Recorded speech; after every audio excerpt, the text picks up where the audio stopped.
Afternoon.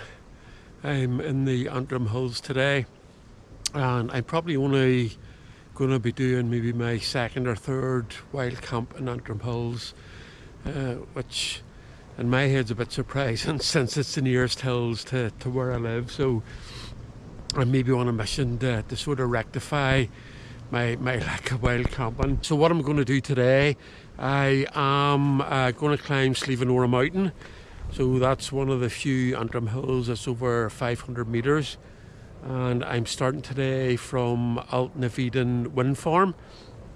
So you can see some of the turbines there behind me, and there's 9 turbines here. They're 2 megawatt turbines producing 18 megawatt, and the blurb says that should be enough if they were full capacity to power about 15,000 homes. Lots of wind turbines up here on the North Antrim Hills and the North Sperrins, and I know there's lots of debate about wind farms, especially maybe in sensitive areas and upland areas where they really do change the character of the environment. And even here, I don't know if you can hear the turbines turning, and these turbines are 82 metres in length, which is absolutely enormous. So you can definitely hear them, you can definitely see them. So yeah, different thoughts around that. But I'm going to head up through the turbines into the forest and take some of the forest tracks up the top of Slieveanorra. And I have a camp spot in mind where I was here before, and it probably will be in the forest, and that'll be a first for me.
This is a wee bit of woodland that I'm thinking of camping in, and I've already seen 2 perfect spots, one for the tent, one for the bivvy.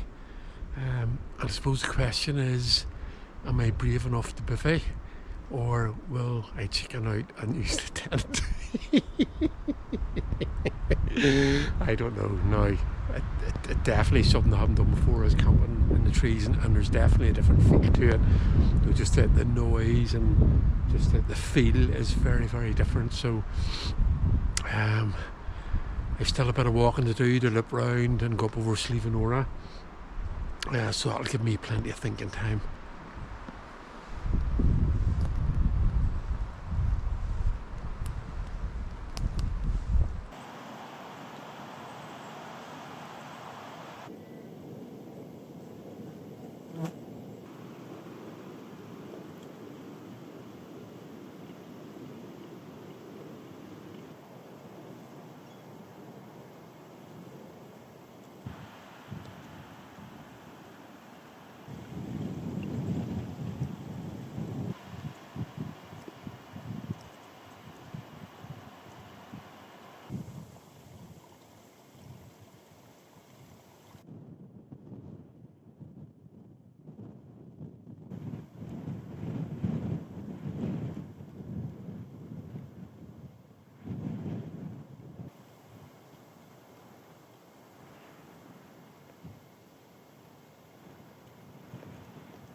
Slieveanorra is a scene of a World War II air crash. Just below the summit. There's the summit up there. And it was an American B17 bomber that crashed here. And I think 7 of the crew died and 2 survived. And there's a nice wee memorial to the crew.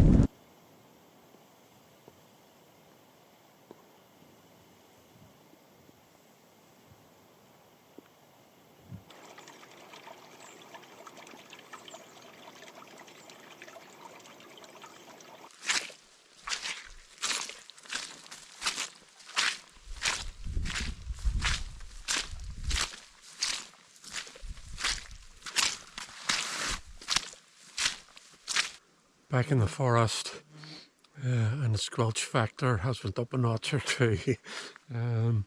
Though this, the moorway and sort of around here is notorious for being really, really wet, so it's actually not too bad. And if I compare it to somewhere like the Devlin River in the Derry V's, this is like the Sahara Desert still.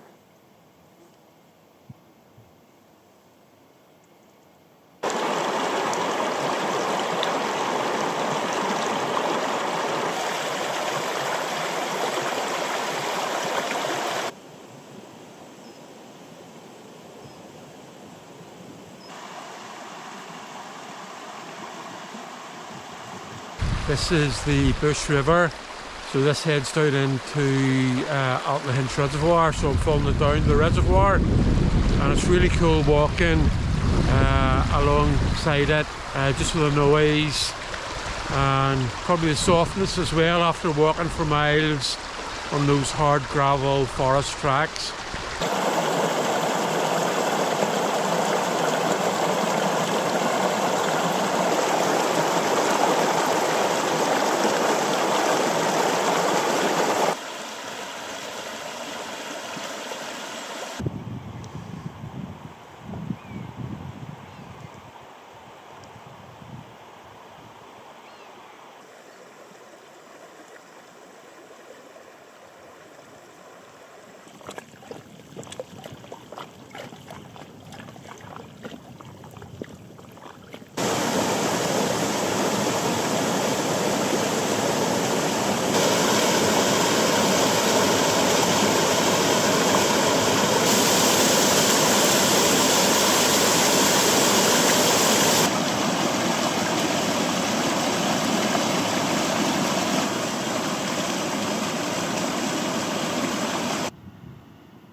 I have a bit of a climb up from the reservoir, pretty much straight up through the forest to get to the forest track.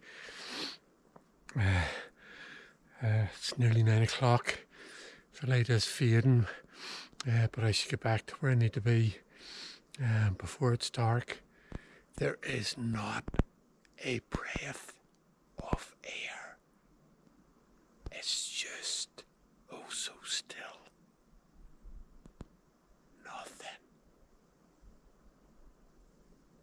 Which is a wee bit creepy here in the forest.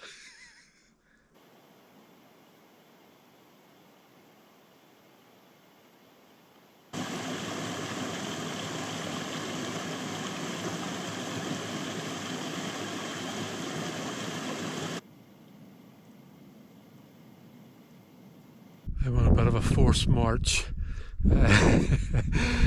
Just pouring along this forest track. Nearly 9:30, so I am chasing the light. I think the sun has just disappeared away to the west. Still a lovely evening. I can see 1 or 2 showers still knocking away over to the sort of northwest there, but I'm I'm still dry. It hasn't been a shower here all day, so I think in another 10 minutes I'll have me back to the forest where I'm going to camp, and then it's just getting set up. There's just the tiniest wee bit of light that you can see just at the edge of the forest there. So it's pretty much pitch black in here, and this is my spot. So nice and mossy, fairly flat, and because it's such a nice big area, I think it would be an absolute waste not to put the tent up on it. Nothing to do with being worried about what might be about, or what might crawl over me, or slime over me in the middle of the night. Yeah, I'm happy that I'll put the tent up and get in and chill out for a bit, which is a wee bit more difficult to do with the bivvy bag. He said.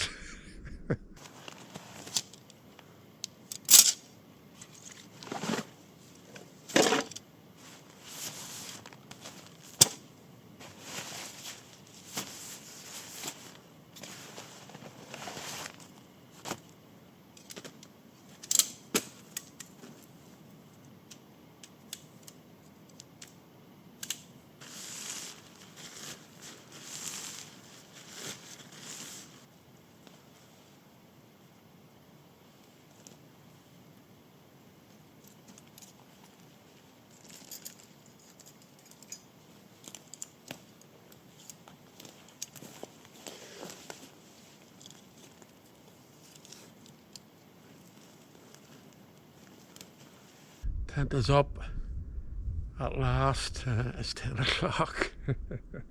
Totally famished. So you know what's next. It's some tea and something to eat. But it's still so quiet in here. It's a really, I don't know, unnerving feeling to be in among all these trees. And I'm sure at some stage there'll be some strange noises from something at some stage during the night.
It's nearly 11 o'clock. It's a beautiful evening. Just not a breath of air. There was a few wee spits of rain, and I thought maybe at least one of them showers was heading this way, but it appears not. I'll keep saying it. It's just really still in here in the forest. Really cool. So I'm looking forward to finishing this tea and getting settled down for a night in the forest. And I'm sure it'll be no different from a night out on the hill, you know. Maybe just a wee bit more shelter. You might get the odd, as I say, the odd sound that you're unfamiliar with, but maybe I should get familiar with it.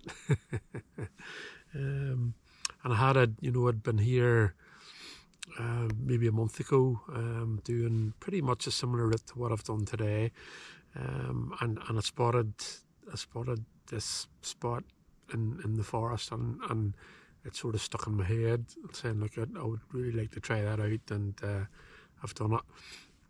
And I haven't had to travel that far, you know, it's maybe half an hour away from home, instead of maybe travelling 2, 3, 4 hours. So there's something about that as well. Maybe linking a bit in with the wind turbines and decarbonisation. Right, I'll see you in the morning, and I'll let you know how comfy I've been, including with my £2 pillow, which I have again with me. So good night.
Good morning.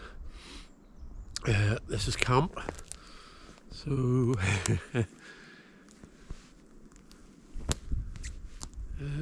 and that literally is the only sort of flatty spot that there is, and me coming across it, I think certainly sent me a sign that that I should camp there. So I had quite a comfy night's sleep. Not too cold, even though there's a northwesterly sort of breeze. It is August, so not too cold. Not many sounds during the night. I think the most frightening one was the sound of my stomach gurgling, but quite quiet and still. Rain stayed off. A few wee midges and flies about this morning, but again, nothing to sort of write home about. So yeah, a really cool first camp in the forest.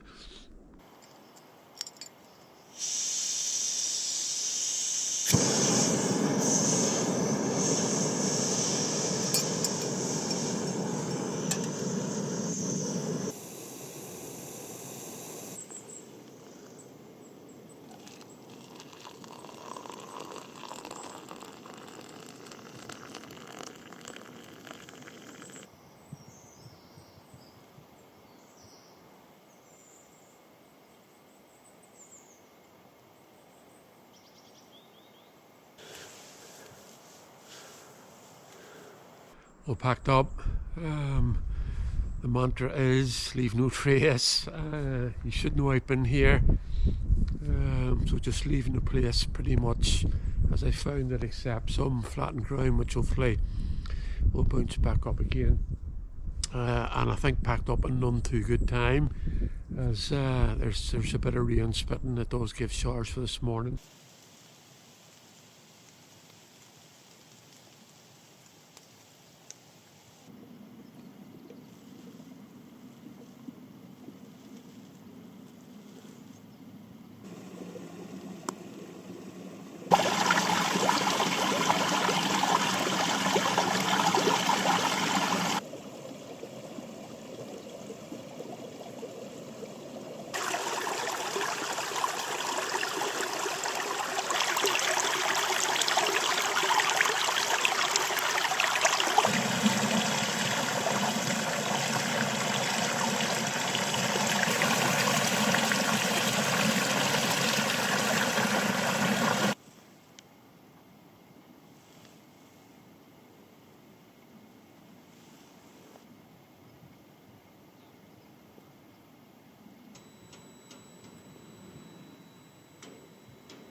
That was a walk of about 21 kilometres, so decent length, not too much climbing, about 450 metres, but some nice varied walking, lots of forest tracks, some open moorland. It was really nice to walk down alongside the reservoir, even though it was quite wet, and it was really cool to camp in the forest last night, and as I say, that's the first time I've done that. Last night I had an okay sleep, I think. Definitely stop start. I was woken about 5 in the morning just with the first light and some of the bird song, which was really cool. But then I get quite lazy and lay on for a bit, because there was no rush this morning. I didn't have far to go, and where I was at in the forest, there was nobody going to come upon me this morning. So yeah, another lovely walk. Always good to be out, wherever you're at, whether it's in the hills, the forest, the beaches, or just somewhere local. And these wee micro adventures are really cool. So until I'm out again, bye bye.